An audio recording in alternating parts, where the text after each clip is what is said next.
Yo sé, Ernesto, que lo que sigue no hubiera sido de tu agrado. Desde el día en que te conocí en el Banco Central, en aquel junio de 1960, me di cuenta que no necesitaba demasiada sensibilidad para caer en la cuenta que estaba frente a un hombre que desarrollaba la revolución primero dentro de sí mismo, para luego proyectarla hacia sus hermanos.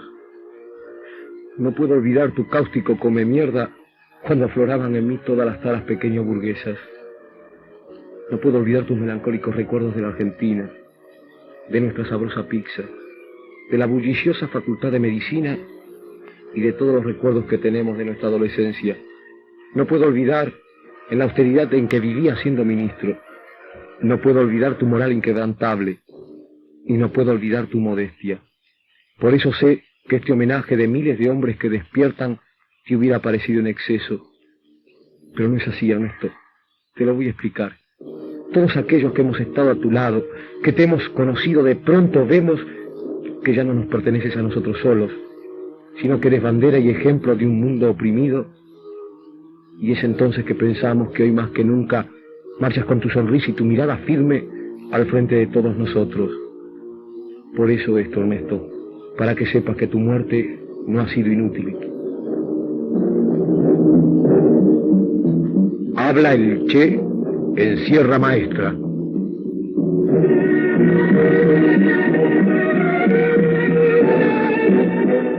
Durante todos los meses, ya son 16 los meses que hemos estado en la Sierra Maestra, han venido periodistas de muchas partes del mundo y se han preocupado de la parte, digamos, anecdótica de esta guerra de guerrillas. Hoy aprovecho la oportunidad de la visita de un periodista cubano para dar al pueblo de Cuba el primer saludo que tengo oportunidad de dar. De un pueblo que he decidido defender, conociendo solamente a través de la acción y del pensamiento de nuestro jefe y del campo.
Te diría Luigi Nono, campesino cubano con la boina roja, campesino vietnamita, sonriente en la lucha victoriosa contra el triste marín yanqui, negro de Guas, de Detroit, de Barbunda, tenso en la afirmación de la propia vida contra el asesino yanqui, condenados de la tierra, explotados duramente por el agente yanqui en las minas de Bolivia, de Cerdeña, de España, de Chile, de Bélgica, de África, en los latifundios, en las fábricas de Europa, de Asia, de América, estudiantes, intelectuales, técnicos, de La Paz a Berlín, de Roma a Lima, de Córdoba a Tokio, de Caracas a Madrid, de San Francisco al Medio Oriente, en lucha diversa contra el chantaje tecnológico cultural yanqui, indios despojados por el colonialismo español y católico antes, ahora por el imperialismo yanqui, hombres de lucha encarcelados, torturados, masacrados por la Guardia Civil, por la policía criolla o yanqui, hombres sencillos que tiemblan de indignación cada vez que se comete una injusticia en el mundo. La dura realidad de Ernesto Che Guevara. Sobre todo guerrilleros maravillosos, constructores de un mundo nuevo de paz. En Venezuela, en Bolivia, en Guatemala, en Colombia, en cada rincón y latitud del mundo, donde se lucha serenamente por la libertad de los pueblos. La sonriente conciencia del compañero Ernesto Che Guevara. El cuerpo del comandante Ernesto Che Guevara. Pertenece a la Sierra Maestra, a los Andes, a los arrozales vietnamitas, a las colinas argelinas, a las florestas africanas, a las llanuras, a los campos latinoamericanos, a las minas, a las fábricas, a las universidades, al aire, a la tierra, a los ríos. Donde quiera que se desarrolla la lucha contra el imperialismo yanqui, donde quiera que surjan nuevas guerrillas, donde quieran que la decisión es hasta la victoria siempre.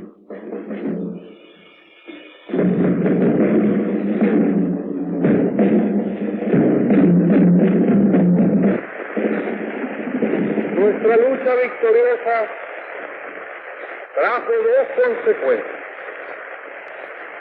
El despertar de los pueblos de América que vieron que se podía hacer la revolución, que palparon cómo se podía hacer una revolución, cómo no estaban cerrados todos los caminos y cómo no era indispensable el mantenerse constantemente recibiendo los golpes de los explotadores, y cómo que el camino podía ser no tan largo como soñaran o como pensaran algunos dirigentes de los partidos que están llevando la lucha tesoneramente contra las oligarquías y contra el imperialismo en cada país. Y al mismo tiempo abrimos los ojos del imperialismo. El imperialismo empezó a prepararse también para ahogar en sangre las nuevas Cubas que pudieran existir. Y antes de morir, ya Kennedy había dicho que no admitiría nuevas Cubas en el continente. Y lo han reiterado sus sucesores, que además son lobos de la misma camada, así que no habría por qué pensar que puedan a tener una filosofía diferente. Pero además de reiterarlo, han demostrado sus intenciones de llevar a cabo esta acción. Llevarla a cabo no solamente en América, sino en todos los países del mundo en que se creara la lucha, se desarrollara la lucha revolucionaria. Ellos trataron de masacrar a Argelia, pero Argelia fue libre. Tratan hoy de liquidar al pueblo de Vietnam, pero el pueblo de Vietnam es más fuerte que ellos, y el pueblo de Vietnam sigue día a día anotándose nuevas victorias sobre el imperialismo y haciéndole cobrándole también en sangre de sus soldados la inmensa cantidad de víctimas que el imperialismo hace en el pueblo de Vietnam del Sur. Y la lucha seguirá hacia la victoria. Empezó incluso antes que la nuestra del norte. Se consolidó antes que nuestra revolución pudiera siquiera llegar triunfante a La Habana. Pero todavía debe seguir luchando.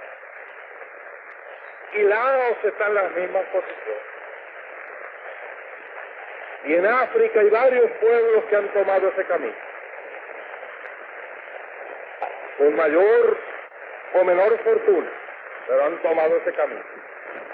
Y la Guinea portuguesa está triunfando en sus luchas. Pero hoy tenemos quizá más presente, más patente que ningún otro, el recuerdo del Congo y del Umú. Ahora, en ese Congo tan lejano de nosotros y sin embargo tan presente, hay una historia que nosotros debemos conocer y una experiencia que nos debe de ser. Los paracaidistas belgas tomaron por asalto la ciudad de Stanleyville, masacraron una cantidad grande de ciudadanos y como acto último, después de haberlos ultimado, bajo la estatua del prócer Lumumba, volaron la estatua del expresidente del Congo. Eso nos indica a nosotros dos cosas. Primero, la bestialidad imperialista. Bestialidad que no tiene una frontera determinada ni pertenece a un país determinado. Bestias fueron las hordas hitleristas, como bestias son los norteamericanos hoy, como bestias son los paracaidistas belgas, como bestias fueron los imperialistas franceses en Argelia.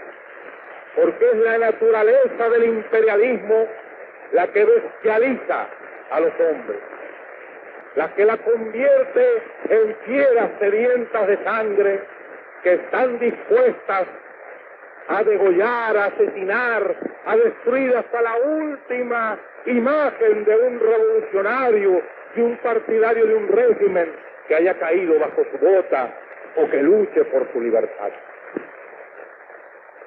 Y la estatua que recuerda a Lumumba, hoy destruida pero mañana reconstruida, nos recuerda también en la historia trágica de ese mártir de la revolución del mundo, que no se puede confiar en el imperialismo, pero ni tantito, nada.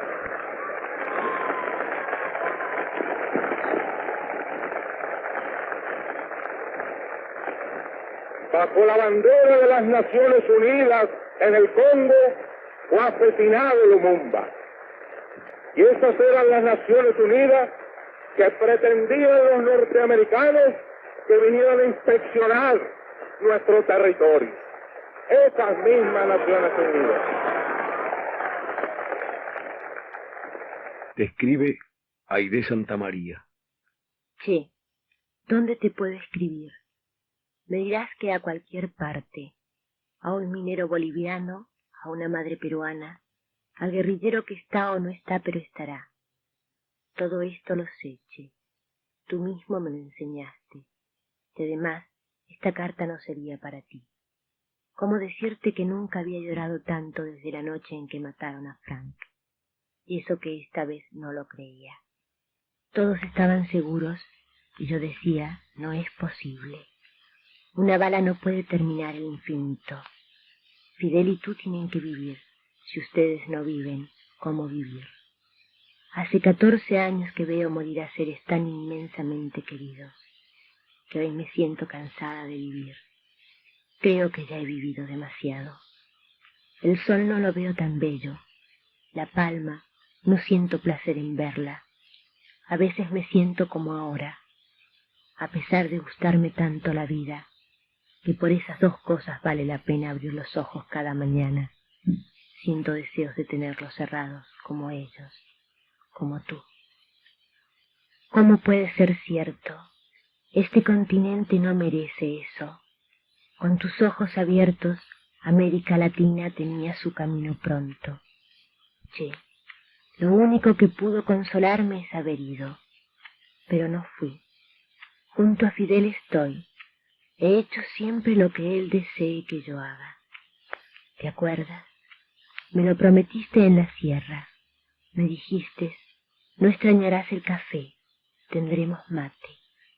No tenías fronteras, pero me prometiste que me llamarías cuando fuera en tu Argentina. Y cómo lo he esperado. Sabía bien que lo cumplirías. Ya no puede ser. No pudiste. No pude. Fidel lo dijo. Tiene que ser verdad. Qué tristeza. No podía decir Che. Tomaba fuerzas y decía Ernesto Guevara. Así se lo comunicaba al pueblo, a tu pueblo. Qué tristeza tan profunda. Lloraba por el pueblo, por Fidel, por ti, porque ya no puedo. Después, en la velada, este gran pueblo no sabía qué grados te pondría Fidel. Te los puso. Artista. Yo pensaba que todos los grados eran pocos, chicos, y Fidel, como siempre, encontró los verdaderos. Todo lo que creaste era perfecto, pero hiciste una creación única, te hiciste a ti mismo, demostraste cómo es posible ese hombre nuevo. Todos veríamos así que ese hombre nuevo es una realidad, porque existes, eres tú.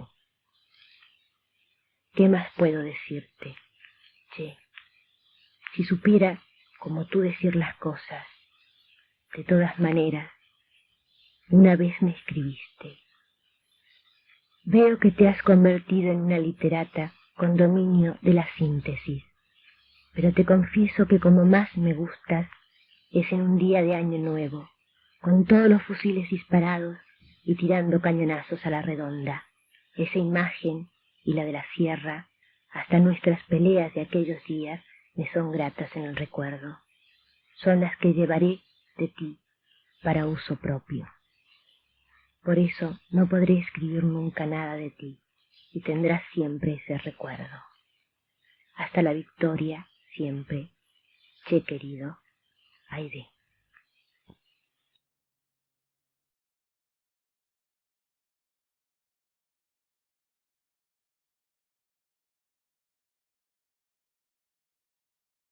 Te dice Julio Cortázar en su mensaje al hermano.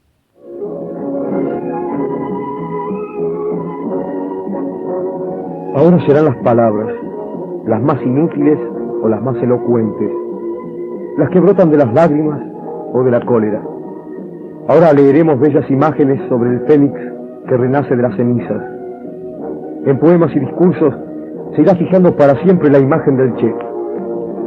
También estas que escribo son palabras, pero no las quiero así. No quiero ser yo quien hable de él. Pido lo imposible, lo más inmerecido, lo que me atreví a hacer una vez cuando él vivía. Pido que sea su voz la que asome aquí, que sea su mano la que escriba estas líneas. Sé que es absurdo y que es imposible, y por eso mismo creo que él escribe esto conmigo, porque nadie supo mejor hasta qué punto lo absurdo y lo imposible serán un día la realidad de los hombres, el futuro por cuya conquista dio su joven, su maravillosa vida. Usa entonces mi mano, una vez más, hermano mío.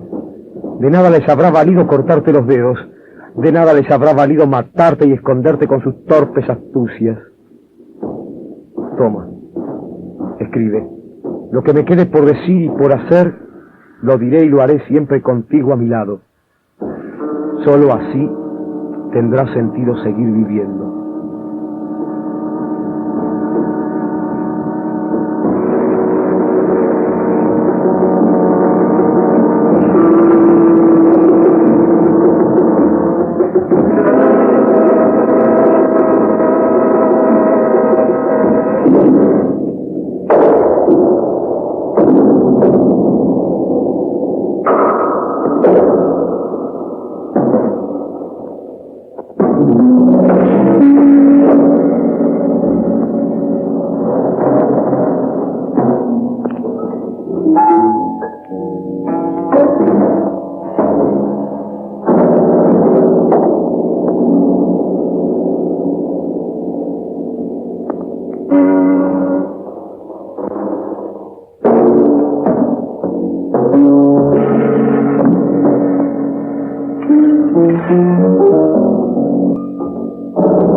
Satisfacción siempre creciente de que el nombre de Cuba recorre los campos de América y recorre también los campos de otros países del mundo que luchan por su libertad, significando siempre lo mismo: la imagen de lo que se puede conseguir mediante la lucha revolucionaria, la esperanza de un mundo mejor, la imagen por la cual vale la pena arriesgar la vida, sacrificarse hasta la muerte en los campos de batalla de todos los continentes del mundo.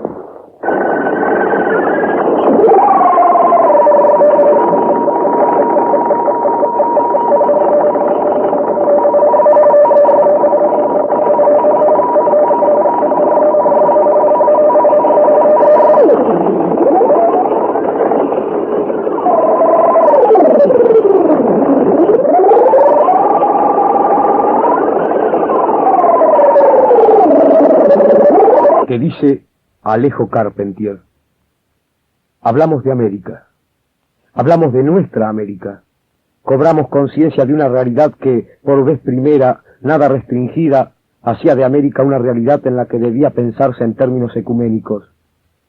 América, nuestra América, la de Martí, la del amasijo de pueblos, aquella que conoce el desdén del vecino formidable que no la conoce, la de la masa que quiere que la gobiernen bien, y gobierna ella misma, sacudiéndose el mal gobierno si ese gobierno de turno la lastima. Hablamos de América, amamos esta América, y esperábamos al hombre que, animado de una vasta y noble conciencia bolivariana, trabajara por esta América, por la América toda, no temiendo para ello acometer las empresas más difíciles y más peligrosas.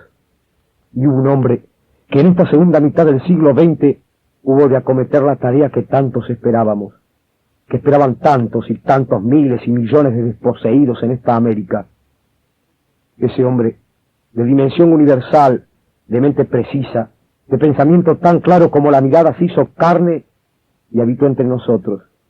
Habitó entre nosotros en Cuba, habitó después en algún lugar de América, para nuestra América entera, pero más aún, para una revolución que rebasara nuestros límites geográficos para trascender a proyecciones mayores.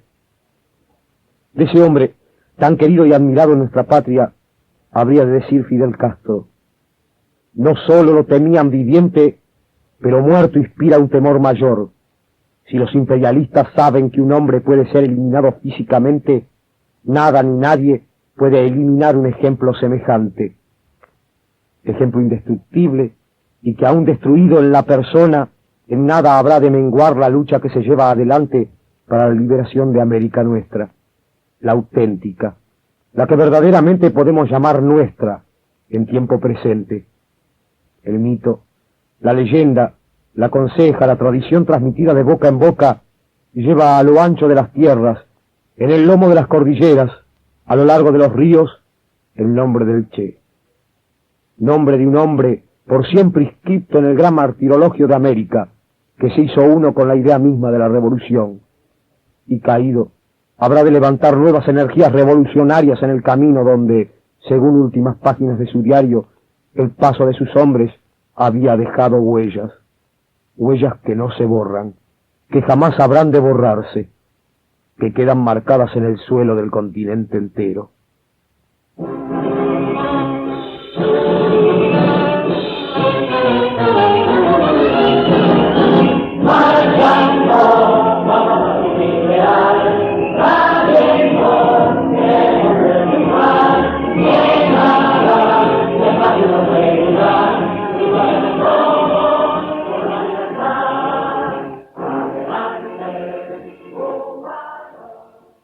Habana, año de la agricultura.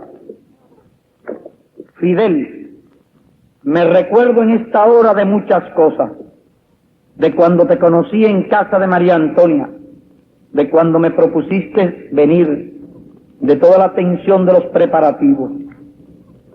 Un día pasaron preguntando a quién se debía avisar en caso de muerte, y la posibilidad real del hecho nos golpeó a todos.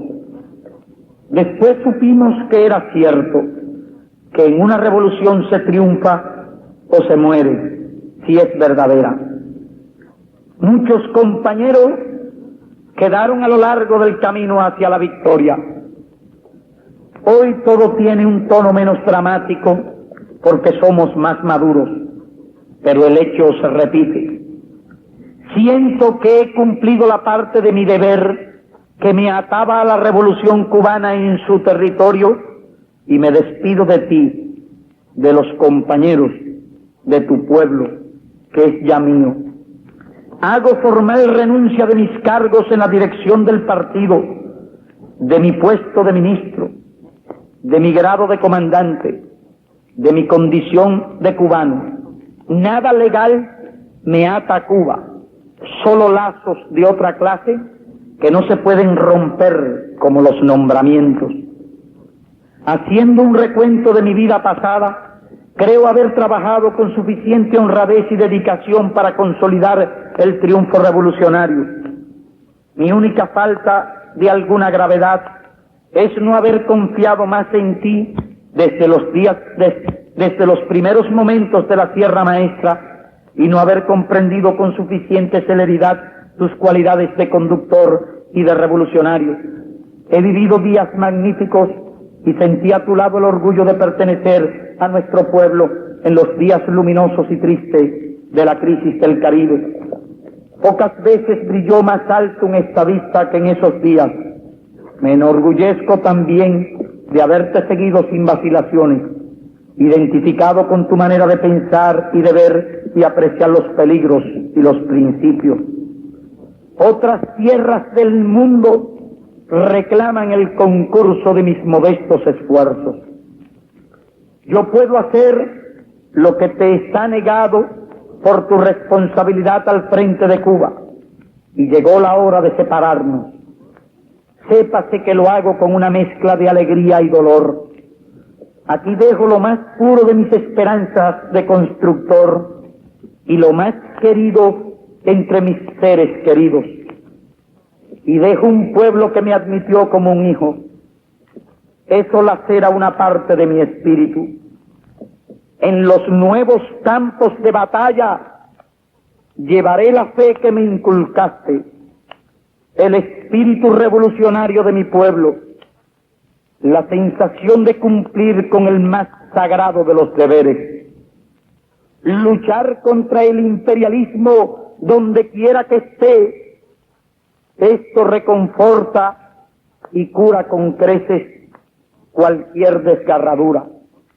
Digo una vez más que libero a Cuba de cualquier responsabilidad, salvo la que emane de su ejemplo, que si me llega la hora definitiva bajo otros cielos, mi último pensamiento será para este pueblo y especialmente para ti. Te doy las gracias por tus enseñanzas y tu ejemplo, y que trataré de ser fiel hasta las últimas consecuencias de mis actos. Que he estado identificado siempre con la política exterior de nuestra revolución, y lo sigo estando. Que en donde quiera que me pare, sentiré la responsabilidad de ser revolucionario cubano, y como tal actuaré. Que no dejo a mis hijos ni mujer nada material, y no me apena. Me alegra que así sea, que no pido nada para ellos, pues el Estado les dará lo suficiente para vivir y educar. Tendría muchas cosas que decirte a ti y a nuestro pueblo, pero siento que son innecesarias. Las palabras no pueden expresar lo que yo quisiera y no vale la pena emborronar cuartillas. Hasta la victoria siempre, patria o muerte. Te abraza con todo fervor revolucionario, Che.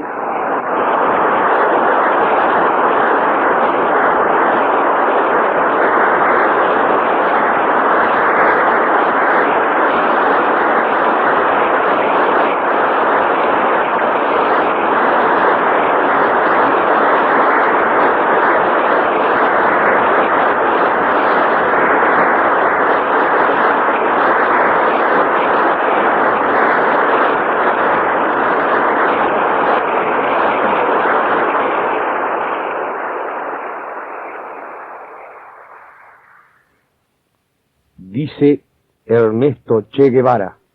Ahora sí, la historia tendrá que contar con los pobres de América, con los explotados y vilipendiados de América Latina, que han decidido empezar a escribir ellos mismos para siempre su historia. Y esa ola de estremecido rencor, de justicia reclamada, de derecho pisoteado que se empieza a levantar por entre las tierras de Latinoamérica, esa ola ya no parará más. Esa ola irá creciendo cada día que pase, porque esa ola la forman los mayoritarios en todos los aspectos, los que acumulan con su trabajo las riquezas, crean los valores, hacen andar las ruedas de la historia, y que ahora despiertan del largo sueño embrutecedor a que los porque esta gran humanidad ha dicho basta y ha echado a andar. y su marcha de gigantes ya no se detendrá hasta conquistar la verdadera independencia por la que ya han muerto más de una vez inútilmente. Ahora, en todo caso, los que mueran morirán como los de Cuba, los de Playa Girón, morirán por su única, verdadera, irrenunciable independencia.